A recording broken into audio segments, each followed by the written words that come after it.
Hey everybody, welcome back to Man's Advice Forum. I'm the Man. So I posted a Ask Me Anything about 2 days ago, and I'm gonna go over all your questions. We have three people who asked questions. The first person who asked a question is, I think you pronounce it Orengi or Orengi, or I don't know, whatever your name is. You asked, do you think humanity is good for the planet or bad? Because depending on the type of person, I think humans are actually good for the Earth because of things such as different species of plants and animals being introduced into new environments and endangered animals being cared for until they are released into the wild to repopulate.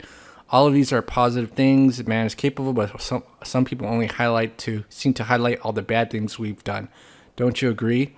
So I think the example that you gave is a pretty bad example, because in many ways that shows how bad humanity is, because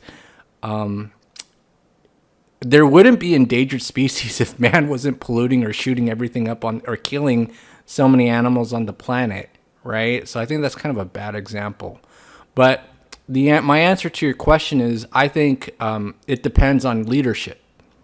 So it depends on leadership and their policies and the direction that they decide to take society. And some countries they split up into two, because one group of people decide that they want to become the leaders of the country and go into direction X, and then another group of people decide that they want to lead the country and go into direction Y. Example, North Korea and South Korea. And I think for the most part, there is a leadership crisis in the society because society is pretty much failing.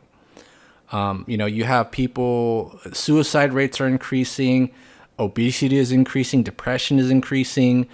People feel lonely. They don't have they don't have a sense of community around the people around them. They don't really know what to do, right?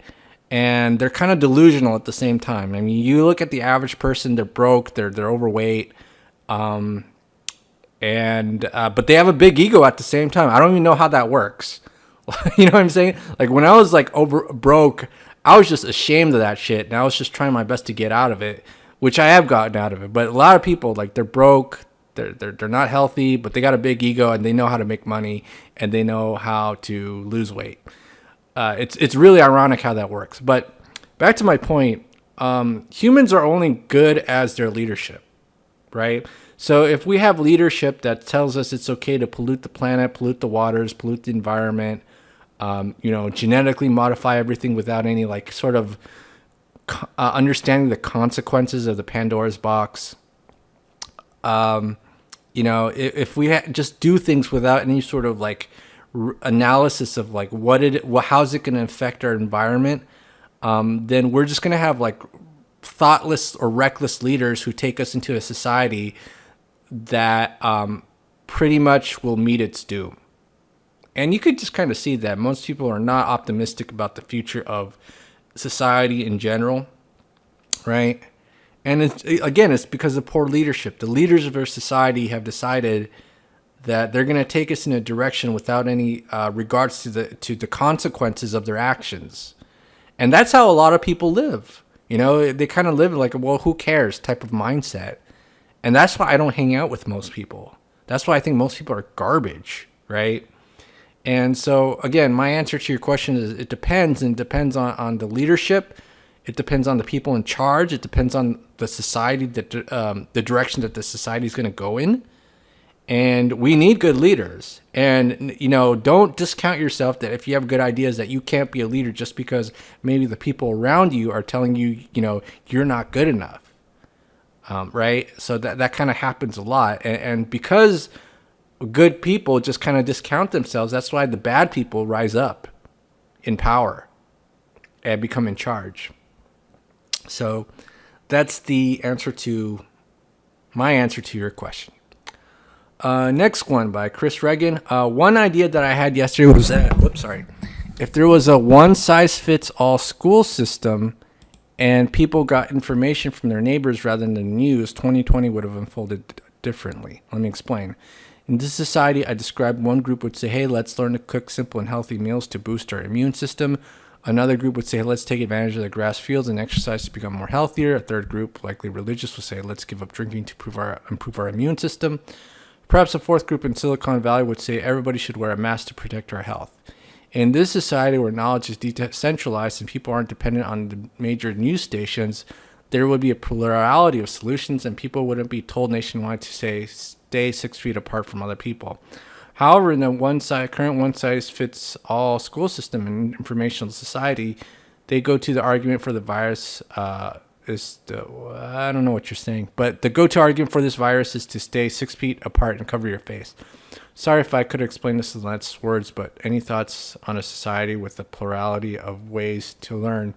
So here's the funny thing. I think that already exists, and you know what it's called? It's called the fucking internet, because the internet has introduced me to so many good ideas that I don't even have enough time to kind of like apply them in my own life. I mean, think about juicing. I never would have really figured out or understood the concepts of juicing if it weren't for the internet, right? I don't have anybody around me to juice. Nobody ever taught me about it, about eating healthy. But the problem is that I've realized that most people is that they just want to use any sort of informational medium as a way just to confirm their preconceived notions. So anytime you try to like introduce them to new ideas and even like evidence to kind of like, evidence to kind of support those ideas you want to introduce, they look at you like you're really retarded. That's kind of my experience. Like, for example, I talk about like juicing and eating healthy a lot, and there's a lot of people around me who are sick. A lot of people. And I don't know what conclusion to come to, but I just feel like maybe they're okay the way that they are because they have no motivation to change their lifestyle. You know, they eat like packaged ramen. I see them drinking Coke, Starbucks, and I'm like, holy shit, dude, like what the fuck is this? And I think a lot of it has to just do with the fact that yes, the one size fits all school system did ruin them, and also the fact that humans are creatures of habit and not creatures of reason. And even many times, even when people are on their deathbed, they still won't change their habits. It's really bizarre. Like when I was almost sick and dead, I don't know. I was just kind of desperate, you know, and that's why I changed my diet, and that's why I'm still alive today. But other people, they look at me like I'm fucking nuts, but they don't have the reference experience to understand that, hey, I almost died. And frankly, they don't care, right? A lot of people don't really care about their life situation unless they're at the very tip point of their life where they're about to die, I think. So if they're at a point where in life where, yeah, their life sucks. So for example, let's say like you're broke every month. Like every month you get a paycheck and you get $0 left over in savings. You know, they could still survive on that technically, right? But if they're ever at a point where they're at like a negative 1,000, negative 2,000, negative 5,000, I think that's the point where maybe that person is more motivated to change their life, because if they're at that point where they're running negative every month, they're fucked, right? Whereas a person who's completely broke and has no savings but just makes enough to live month by month, like paycheck to paycheck, that person has really no motivation to better that himself, which is kind of fucking sad, right? And, you know, the people in charge of the school system probably, how should I explain this? They probably are aware, like if you talk to most school teachers, right? Like if you talk to the average school teacher and you get them in a room and, you know, they know that they're not like being watched or recorded and they could speak freely off the record, they themselves are the ones who will tell you that school is a waste of time. The true believers are the students, meaning that the ones who benefit from it are the ones who are likely, like the ones who make money from the system are the ones who are most likely to tell you that the system's a waste of time. But the ones who are being taken advantage of and don't really get anything out of it are the ones who are the true believers. And that's what's really how the system almost kind of maintains itself. See, it's not about the people in charge, but it's about the system itself being wrong. And usually, and this is why poor countries are poor too. You know, if you tell people that they can do better and they can like make more of themselves out of life, and you give them the opportunities, usually what will happen is they'll be dragged down by their friends and family, which is kind of fucked up, right? And what I mean by that is that sometimes people are just their own worst enemies. So you can give them all the opportunities in the world, but because they're in that system that kind of puts them down and they reinforce that system as their values, the system will not change, right? It's kind of like, you know, when I see like high school students studying all the time for their AP classes and, you know, they don't even know why they do it, right? Like, what do you get? Are you going to get a good job, right? Or like, because I could guarantee you that most of them won't, because the economy is rigged against young people, right?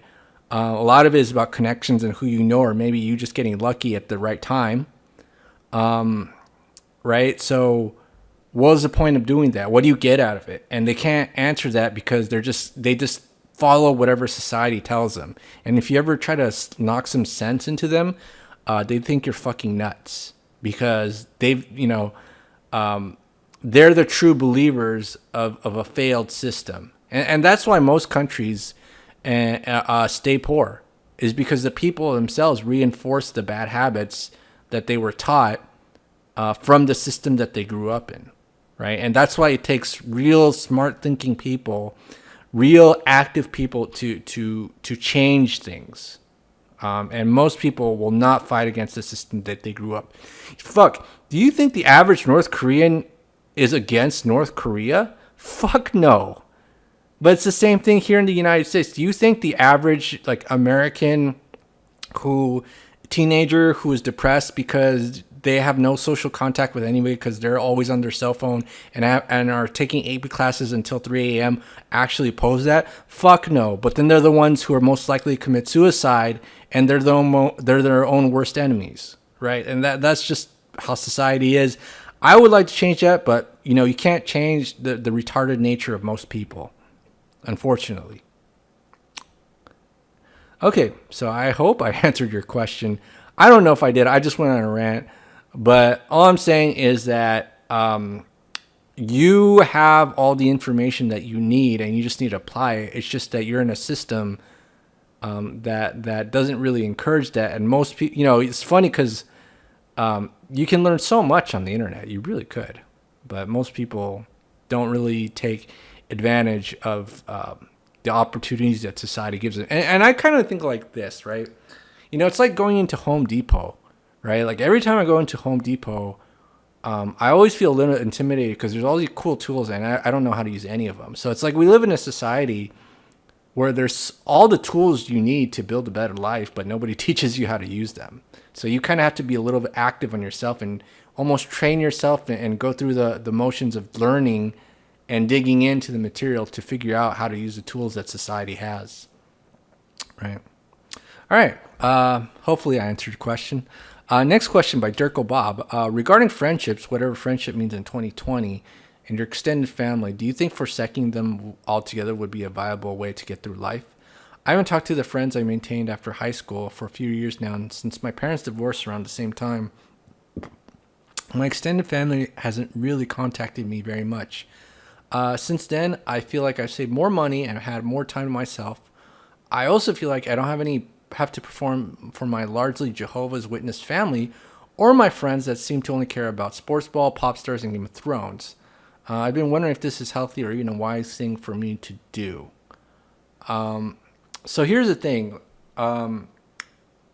Here's my take on it, and I might be completely wrong on this, but I really feel like it's better to kick out people who drag you down than to stay with them, right? So even if that means being alone, it's probably better just to be alone and focus on yourself than to hang out with people who will drag you down.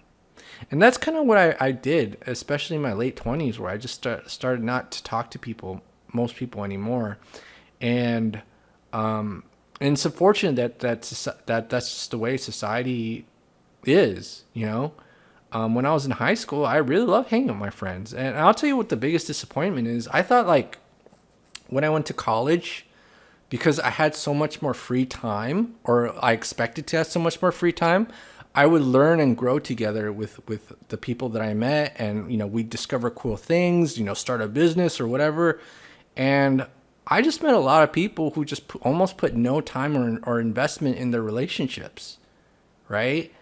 And it was really fucking weird to me how in high school, even though I have, like, I don't know, 4 AP classes, and I played sports, or I did wrestling and whatever, and I was doing homework until 2, 3 a.m. I felt like I had time for my friends. I felt like I hung out with my friends. You know what I mean? And then I go to college, and it's like we have so much more free time, but everyone's pretending to be busy. And that really pissed me off more than anything. And so, it's unfortunate that becoming an adult, there is no friendships. And the reason there's no friendships is because people seek to control and have power and dominate you. That's their agenda. That's their goal, dude. Like, they don't care about you. They don't care about your well-being. They're not going to spend any time with you, and they don't care about your personal development or your goals or what you want to do in life. If you ever ask them, hey, let's do this together, they're going to come up with excuses, or they're going to act annoyed, right?